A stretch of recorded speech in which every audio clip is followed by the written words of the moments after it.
Greetings, my friends and fellow YouTubers. It's time for another Flux 369 movie review. Today I'm reviewing the wonderful film by Paul T. Anderson.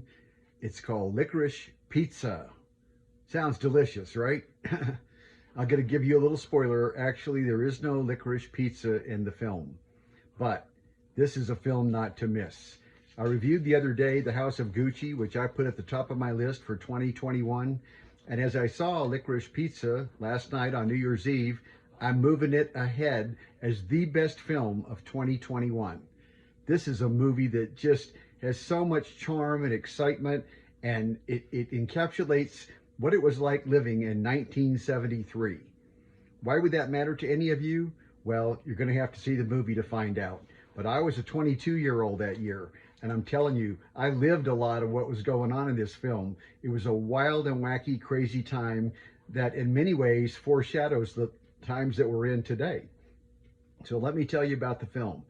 It's basically a love story of sorts, but a very strange one, an unusual one. And Paul T. Anderson, this is only his 9th feature film. He's directed 48 total, music videos and documentaries included, but every film is an artistic achievement on its own. And some of his films aren't really that enjoyable. You look at films like Hard Eight, Inherent Vice, Punch Drunk Love, There Will Be Blood. Basically, those are not really fun movies, but they're very serious films with very deep underlying messages. Also, that applies to the film Licorice Pizza, but this is the most fun movie. Well, Boogie Nights, I guess I'd put that up there in the same category. Boogie Nights is a really fun film too. Entertaining, humorous, although it has dark elements, as does Licorice Pizza. But let me go back into the film a little bit and tell you what it's about. The two protagonist main characters in the film are a young 15-year-old man living in Encino, California, the San Fernando Valley. And his name is Gary Valentine. Gary has the eyes for this slightly older lady, and her name is Alana Zane. And she claims to be 25. I actually think she was probably about 20, but she is a few years older than Gary, and she sees herself as a little above him, that he's not really old enough to warrant her serious attention. However, Gary is very tenacious, very persistent. He's a hustler. He's actually a child actor, you might say, who'd been acting in bit parts on stage and productions here and there, a few commercials, maybe a few bit parts in films. And he's an aspiring actor, and he really wants to succeed in life, and he really wants to succeed with Alana.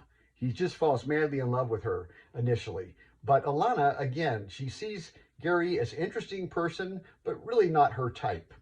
So as the film develops, we see Gary doing some acting bits and trying to charm Alana. And she basically at the time was living at home with her Jewish father and her older sisters, very repressive household, and she's locked in and going nowhere. She's basically taking pictures of high school students for their album, for their yearbook. And so they get involved with each other a little bit, and I'm not going to give all the details and spoil it all for you, but Gary gets involved later selling waterbeds, which were very new at the time. Of course, I had a waterbed in 1973. It was the thing. And then he moves on from that to eventually, when pinballs become legalized in California, he opens a pinball arcade.